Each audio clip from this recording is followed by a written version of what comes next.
Welcome back, my friends. I'm super excited today. I have a gift, and if you are someone who does not like to wait to open your gifts, you can go right to the website page right here on Substack. That's where many of you are catching me, but not all of you. Thank you, Apple listeners. Anyway, if you want to go right to the new classroom I have finally put together, you will find a tab that says Human Design and Practice. And you can click that tab. I made it available for everyone to access and check out the space at no cost. And then if you want to join me for deeper dives, you are absolutely welcome to do that. And all of that information will be at that link. Okay, for those of you who like to ease your way into things, first of all, happy spring. Happy spring. For those of us in the Northern Hemisphere. For those of us in the Southern Hemisphere, happy fall. Happy fall. Fall is beautiful. But spring is my season. This is my birth season. And it's very interesting to me how my internal weather fluctuates like the spring season fluctuates in those areas where we have seasonal changes, like noticeable seasonal changes. I lived in Florida for a while, and there are seasonal changes in areas like that as well. But, in those places where it's really obvious and you can't ignore it, there is a lot of fluctuation. And my internal weather, especially in these recent years, has fluctuated heavily. So I started out the week feeling really rough, and I would love to hear from any of you out there who might have had a similar experience. And as the week went on, I will say connecting with people in person has been really, really helpful. And I encourage you to do that if that's something that you have access to. But also, I decided to put some of my deeper angsty energy into getting some things out of my system and out into the world that I have been marinating in, some of them for the past few years. And this link that I introduced in the beginning is one of those things that I'm very excited about, and I will talk about it a bit more as we go. But creativity. One of the things that I love to say to people is creativity is our superpower. I grew up on Marvel Comics, fairy tales, mythology, and fables, and the Bible, which I include in there. I know that's blasphemous.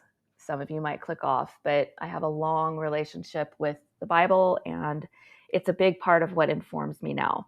And also, a lot of the stories in the Bible come from stories in other traditions, and that is just the way it is. So I grew up on origin stories, and they are super inspiring to me, and they're very important to me.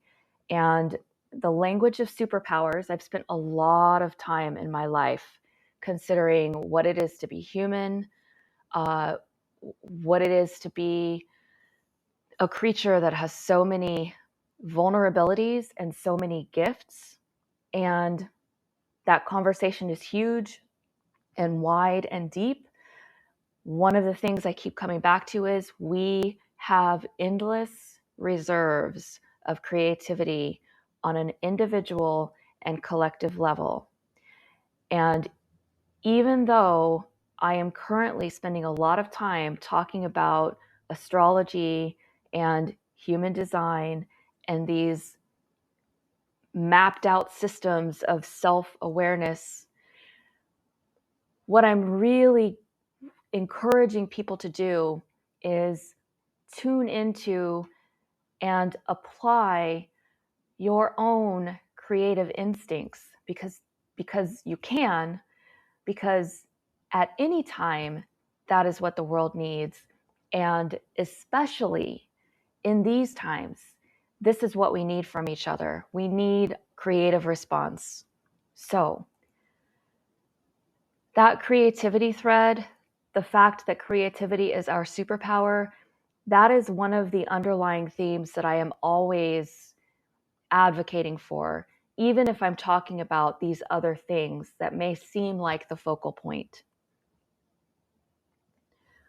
The reason why I'm spending so much time talking about this right now is because as I continue to develop this podcast, whatever this podcast is going to be about in terms of theme and purpose, I want you, the listener, to understand that I am not stuck on any one of these systems that I'm talking about as the thing that I want you to buy into or believe in or use.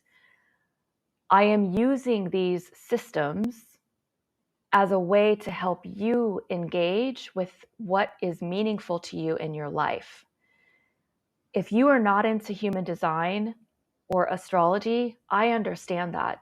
But if there's something that you like about this podcast or about my voice or about the words that I choose, I encourage you to listen to the stories or listen to whatever it is I just laid out there, the words that I use, the sound of my voice.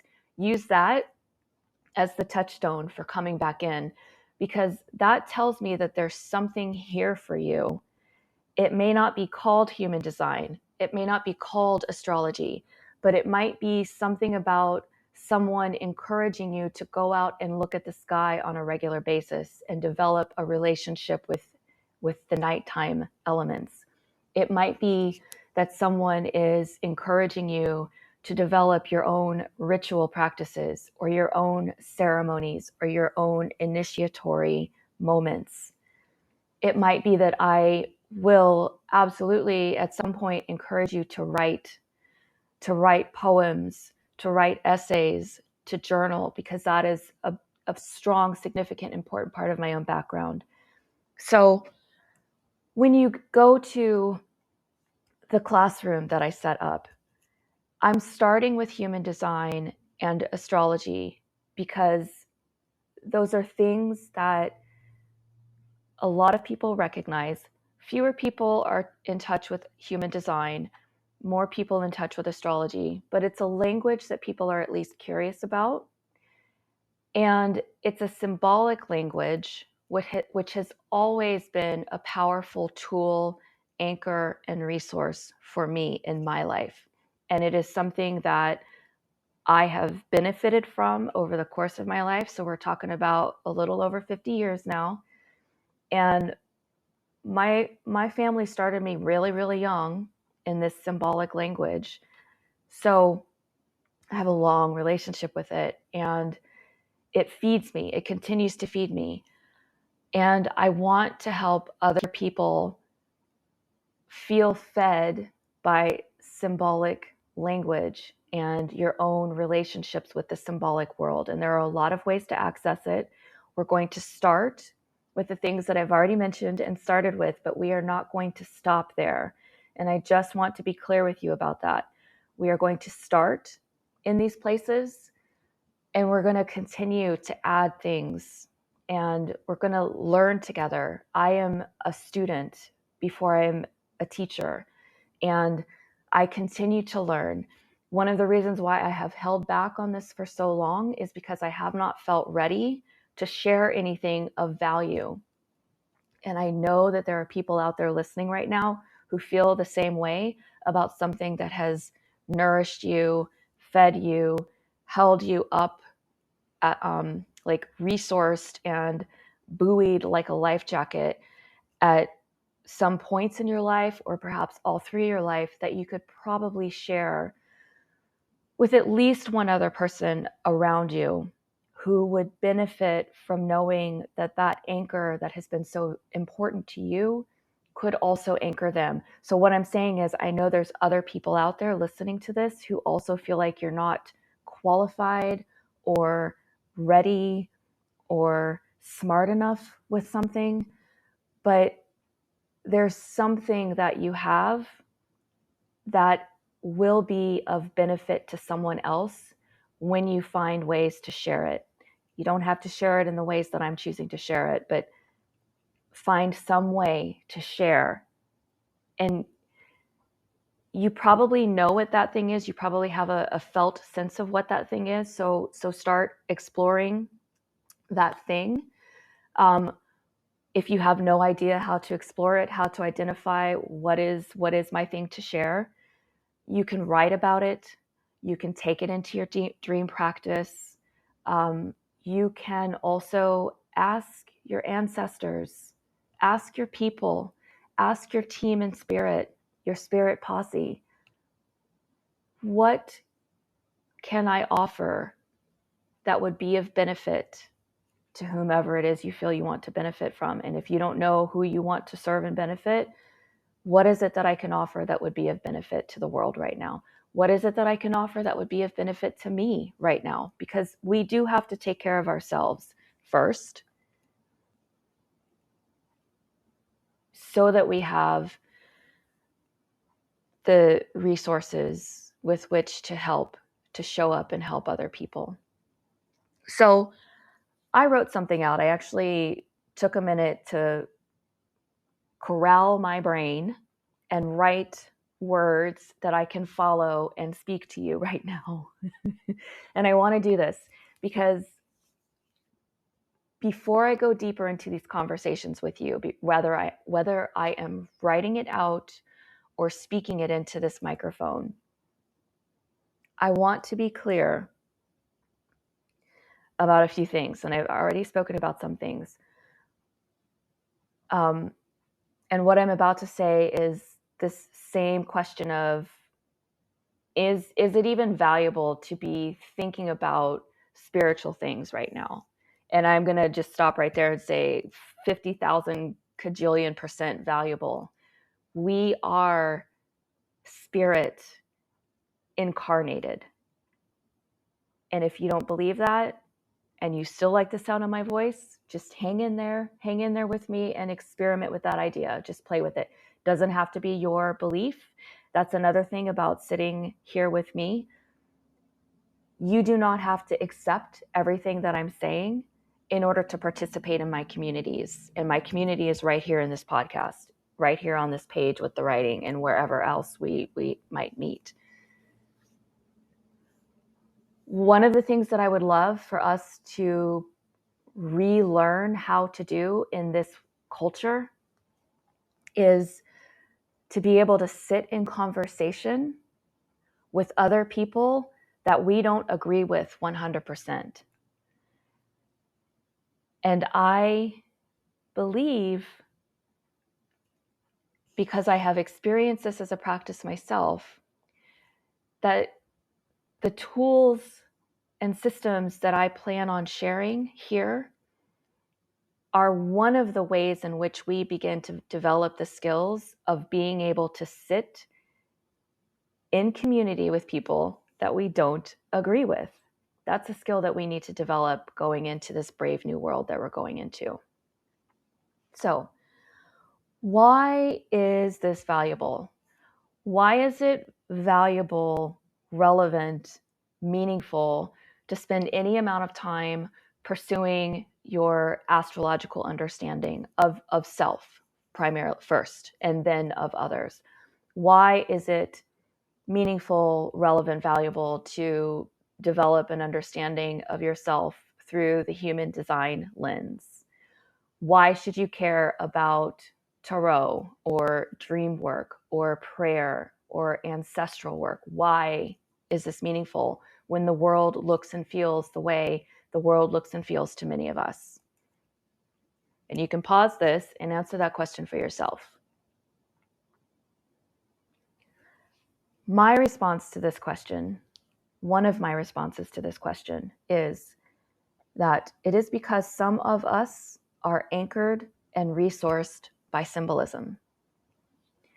We do not have to agree on what the symbols are.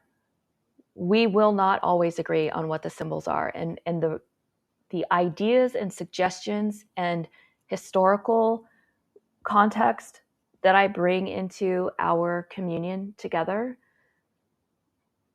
will be one option, one version of reality, enough to get you started in developing, exploring, questioning, seeking out, and adventuring through your own relationship with reality. I am here offering language to help you get started in developing your own language. That is what I'm here for. And as I said, some of us are anchored and resourced by the symbolism. It's important to us. It feeds us. It nourishes us. And this can come through poetry. It can come through music. It can come through the colors in some sort of art exhibition. I happen to love language. I love words. Somebody introduced me to the 1913 unabridged dictionary last night, and I got so excited. I love words. They are beautiful. They resonate throughout my body, and they inspire me. They light me up. Words may not be your thing, but you can share what your thing is within the community because it will be someone else's thing. I also respond strongly to colors and textures and scent. So symbols are reflected in color. Symbols are reflected in texture and scent, and we will explore these things together. It's not going to happen all at once. I have to follow a structure for myself so that I don't fire hose. Like, I'm so excited about sharing things. So we're starting with human design and astrology, and then we'll work other things in. But I'm wanting you to hear that there is room for a diversity of experiences and sensory awareness and delight. Okay. When we are anchored and resourced, we have a deep well from which to create, build, and support the people and causes that we care about.